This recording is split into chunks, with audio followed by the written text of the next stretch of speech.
இதுவரைக்கும் நம்ம வீடியோவில் எலக்ட்ரானிக் சம்மந்தப்பட்டது மட்டும்தான் பார்த்துருப்பீங்க ஃப்ரெண்ட்ஸ். இது நம்மளுடைய காருங்க ஃப்ரெண்ட்ஸ். ரொம்ப நாள் ஆசைப்பட்டு ஒரு செகண்ட்ஸ் கார் வாங்கினோம். இது வந்து பார்த்திங்கன்னா மெட்ராஸ் ரிஜிஸ்ட்ரேஷன் பொரிச்சல், ஃப்ளட்டு இந்த மாதிரி நிறையா சொல்லுவாங்க. ஆனால் இது வந்து அந்த மாதிரி எந்த பிரச்சனையும் இல்லை. இது ஒருத்தர் லோக்கலில் 2வது ஓனராக பயன்படுத்திகிட்டு வந்து நம்மளுக்கு 3rd ஓனராக நம்மளுக்கு வந்துச்சு ஃப்ரெண்ட்ஸ். ஆனால் இந்த கார் பார்த்திங்கன்னா கிலோமீட்டர் 68,000 கிலோமீட்டர் தான் ஓடி இருக்குன்னு மீட்டரில் இருக்குது ஃப்ரெண்ட்ஸ். ஆனால் 2007 மாடல் 68,000 ஓடி இருக்குதான்னு நீங்கள் கண்டிப்பாக கமெண்ட் பண்ணுங்கள். இது ஓவராலாக பாடியில் எந்த டென்ட்டும் இருக்காது.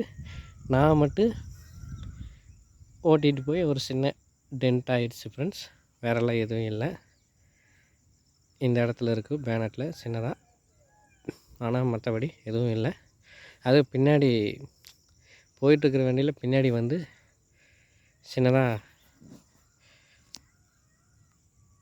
பார்க்கிங்கில் எடுக்கும்போது பட்டுச்சு ஃப்ரெண்ட்ஸ். இந்த கார் உங்களுக்கு பிடிச்சிருக்குன்னு நினைக்கிறேன். ஆனால் ஆல்டோ காரில் என்ன ஒரு அட்வான்டேஜ் அப்படின்னு பார்த்துட்டிங்கன்னா, இந்த காரில் வந்து கம்போர்ட் அப்படின்னு பார்த்துட்டிங்கன்னா கண்டிப்பாக கிடைக்காது. ஆனால்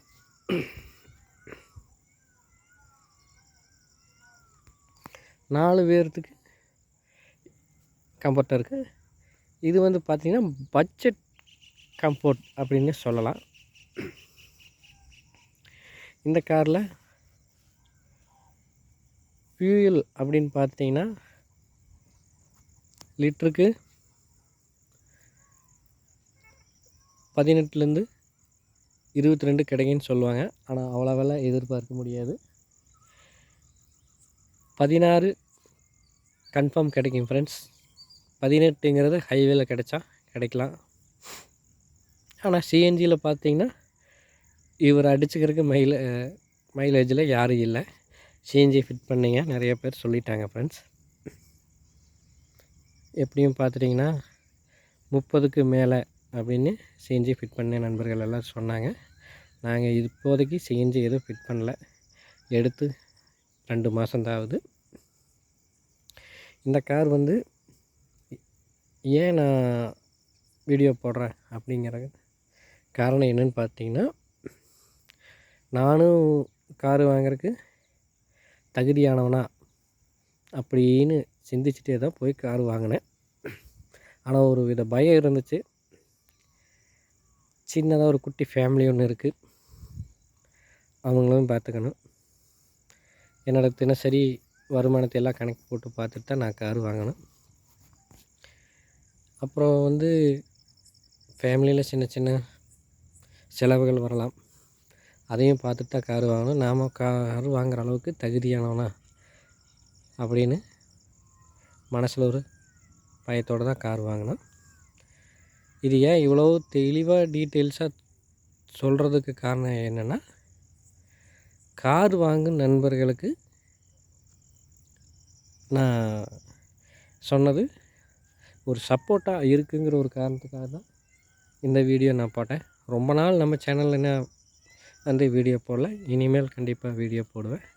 என்னுடைய சப்ஸ்கிரைபர் நண்பர்கள் அனைவருக்கு ஃபஸ்ட் நன்றியை தெரிவிச்சுக்கிறேன். உங்கள் நண்பன் ஒரு கார் வாங்கிட்டா கண்டிப்பாக இந்த வீடியோ பார்க்குறீங்க, கமெண்ட் பண்ணுங்கள். நான் முக்கியமான விஷயத்துக்கு உள்ளே போயிடலாம் ஃப்ரெண்ட்ஸ். கார் பார்த்துட்டிங்கன்னா இதில் மெயின்டெனன்ஸ் அப்படின்னு பார்த்திங்கன்னா, நல்ல காரை எடுத்துட்டிங்கன்னா மெயின்டெனன்ஸ் குறைவாக இருக்கும். போட்டு காரை ரஃப்பாக தட்டி ஓட்டி மிரட்டி ஒரு 60,000 70,000 எனக்கு 70,000த்துக்குள்ளேயே கார் கிடச்சிருச்சு அப்படின்னு கார் வாங்கினீங்கன்னா அதில் 70,000த்துக்கு உண்டான பொருள் மட்டும்தான் இருக்கும். ஆனால் அது காராக இருக்காது ஃப்ரெண்ட்ஸ். இது வந்து பார்த்துட்டிங்கன்னா என்னுடைய காரோடைய விலை எவ்வளவு தரலான்னு நீங்களே கண்டிப்பாக கமெண்ட் பண்ணுங்கள். ஆனால் இந்த காரில் நான் இது வரைக்கும் ரூ. 300 மட்டும்தான் செலவு பண்ணியிருக்கிறேன். ஆயில் சர்வீஸ் இனிமேல் தான் பண்ணணும். எடுத்து 2 மாதம் ஆச்சு. ஆனால் கண்டிஷனபுளாக இருக்குது, நல்லாவும் இருக்குது. ஊட்டியிலேருந்து எல்லா பக்கமே ஹில்ஸும் ஏறிட்டு வந்துருச்சு. இன்னும் ஒரு சிம்பிளான பிரச்சனைங்க வந்ததில்லை. டயரிலோட ஏர் கூட குறையல.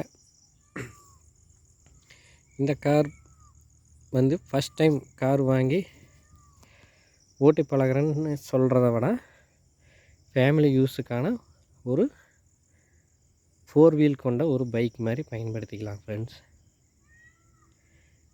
இந்த காரில் ஒவ்வொரு பார்ட்ஸும் கிட்டத்தட்ட 1000 to 2000 அதுக்கு மேலேயே இருக்காது.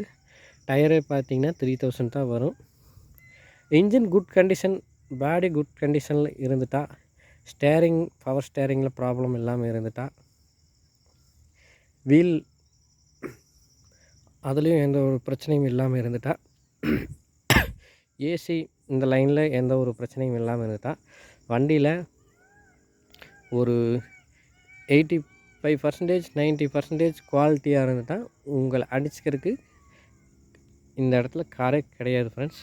இது அவ்வளவு கம்ஃபர்ட்டாக இருக்குது. நாங்கள் 4 பேர் இருக்கிறனால, நாங்கள் ஃபேமிலியில் 3 பேர், பாப்பா 1, ஒய்ஃப், நாங்கள் 3 பேர் தான். அதனால் எங்களுக்கு கம்ஃபர்ட்டாக தெரியுதுன்னு சொல்லலாம். இது வரைக்கும் நான் பைக் எடுத்துகிட்டு போகிற இடத்துக்கு எல்லாமே கார் தான் எடுத்துகிட்டு போயிட்டுருக்கிறேன். பைக்கில் போகிறது ஒர்க்குக்கு மட்டும்தான் பைக்கில் போகிறேன். கார்னு பார்த்துட்டிங்கன்னா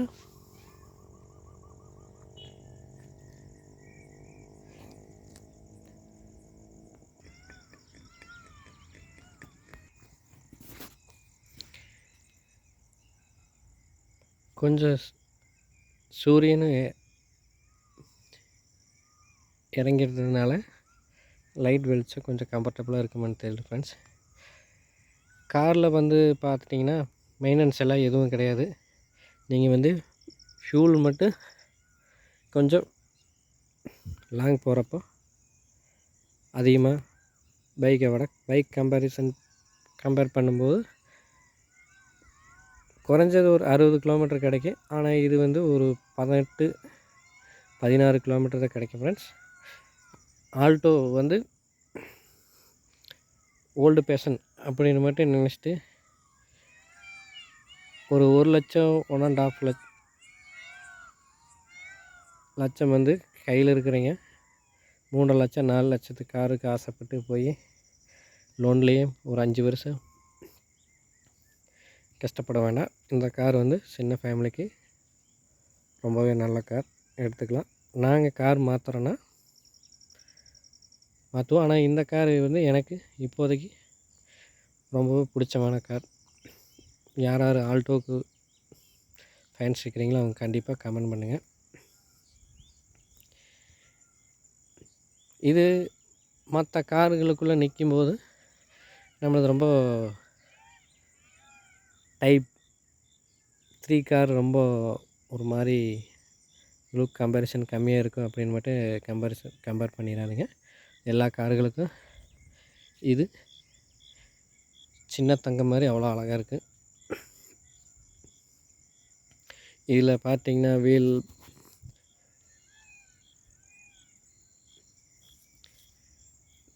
அந்த ட்ரம்ஸ் அதெல்லாம் பிரேக்கெல்லாம் பார்த்துட்டிங்கன்னா 750 ரூபீஸ் தான் ஒவ்வொன்றும் செலவு. ஹெட்லைட் பார்த்திங்கன்னா 1000, மிரரெல்லாம் பார்த்திங்கன்னா ஒரு 200 and 300 or 400 அந்த ரேஞ்சுக்குள்ளே தான் இருக்கும். ஸ்பார்க் ப்ளக் எல்லாம் பார்த்திங்கன்னா ஒரு 1000 or 150 அந்தளவுக்கு தான் இருக்குது. ஆயில் ஃபில்டர், ஆயில் எல்லாமே பார்த்துட்டிங்கன்னா ஒரு 1500 ரேஞ்ச் பட்ஜெட்டுக்குள்ளே தான் அடங்கும். ஆயில் சர்வீஸ் அப்படிங்கிறது பார்த்திங்கன்னா 10,000 கிலோமீட்டர் சொல்கிறாங்க. நீங்கள் 5000 கிலோமீட்டருக்கு ஒருக்கா கூட ஆயில் சர்வீஸ் பண்ணிக்கலாம். ஏன்னா செலவுன்னு பார்த்துட்டிங்கன்னா உங்களுக்கு ₹2 3 தான் இந்த காருக்கு செலவு வரும். வண்டி எடுக்கும்போது செகண்ட் ஹேண்டு அப்படிங்கிறத ஒருத்தர் பயன்படுத்தி இருக்கிறாங்க அப்படிங்கிறத வந்து மனசில் முதல் வச்சுட்டு அந்த வண்டியை செலெக்ஷன் பண்ணி எடுங்க. வண்டி மேலேயோ மாருதி மேலேயோ இல்லது வந்து அந்த கம்பெனி மேலேயோ நீங்கள் குறை சொல்கிறது முதல் தவிர்த்துருங்க. ஏன்னா நீங்கள் எடுக்கிறது கண்டிஷன், அதாவது செகண்ட்ஸ் அப்படிங்கிற யூஸ்டு கார் அப்படின்னு சொல்லலாம். அதனால் நீங்கள் அதுக்கு தகுந்த மாதிரி தான் கார் எடுக்கணும். ஆனால் கார் யூஸ்டு கார் மட்டும் பெஸ்ட்டாக உங்களுக்கு அமைஞ்சிட்டா நீங்கள் வந்து பெரிய லாஸ்லேருந்து விடுபட்டுடலாம். இல்லைன்னா எல்லோரும் யூஸ்டு கார்ஸ் புலம்புறீங்க போல் நாமளும் புலம்பிட்டு தான் இருக்கலாம். ஆனால் எனக்கு ஒரு கண்டிப்பாக லக் அமைஞ்சிருச்சு. உங்களுக்கு இது கார் யாருக்கு லக் அமைஞ்சது அன்லக் அமைஞ்சது கண்டிப்பாக கமெண்ட் பண்ணுங்கள். என்னுடைய சப்ஸ்கிரைபர்கள் கண்டிப்பாக இருக்கிறீங்க. அட்லீஸ்ட் என்னை பிடிக்கும்னு நான் நினைக்கிறேன். ரொம்ப மிடில் கிளாஸ் அப்படின்னு நினச்சிக்கோங்க. அதுதான் நம்மளது. கிளாஸுன்னு பார்த்துட்டிங்கன்னா மிடில்லையே லாஸ்ட்டாக இருக்கிறது யாருன்னு பார்த்துட்டிங்கன்னா நம்ம தான். சிரிச்சுட்டே சொல்கிறேன். எதுக்கு நானாக ஊனி நானாக நிற்கிறேன். அதனால தான் ரொம்ப லாஸ்ட்டாக போட்டிருக்கிறேன். நண்பர்களை கண்டிப்பாக சிரிச்சிருங்க. ஆனால் ரொம்ப இழுத்து பேசுகிறான்னு இது சங்கடமாக கமெண்ட் பண்ணிடாதீங்க. எல்லோரும் மன்னிக்கவும். இது புதுசாக பார்க்குற நண்பர்கள் கண்டிப்பாக சப்ஸ்கிரைப் பண்ணிக்க. இந்த கார் நான் ஆல்டோவை மட்டும்தான் பற்றி போட போகிறேன். மற்றும் என்னோடய எலக்ட்ரானிக் சம்மந்தப்பட்டது கண்டிப்பாக போட போகிறேன். இந்த ஆல்டோவில் ட்ரிப்பு போகிறதோ இல்லை இதனுடைய சர்வீஸோ இல்லை இது ஃபஸ்ட் டைம் நான் கார் வாங்க போகிறேன், என்ன பிராண்ட் வாங்குறீங்க, அவங்களுக்கு பிடிச்ச பிராண்ட் நிறைய இருக்குது. இதை விட மெயின்டெனன்ஸ் ஃப்ரீயான கார்களும் இருக்குது. ஏன்னா அவங்க மைண்ட் செட்டை நாம் மாற்ற விருப்பமில்லை. எனக்கு பிரியப்பட்ட ஆல்டோவுக்கு விரும்புகிறீங்க எல்லாருமே கண்டிப்பாக நான் இதை பற்றி சம்மந்தப்பட்ட வீடியோ போடுறேன். என்னை வாழ வைக்கும் என் யூடியூப் நண்பர்கள் அனைவருக்கும் வாழ்த்துக்கள். உங்கள் ஃபேமிலிக்கு நீங்கள் தான் ஒரு முக்கியமானவராக இருப்பீங்க. அதனால் நீங்கள் ஒவ்வொரு செயல்களை செய்கிறதுக்கு முன்னாடி யோசித்து செய்யுங்க. நன்றி, வணக்கம்.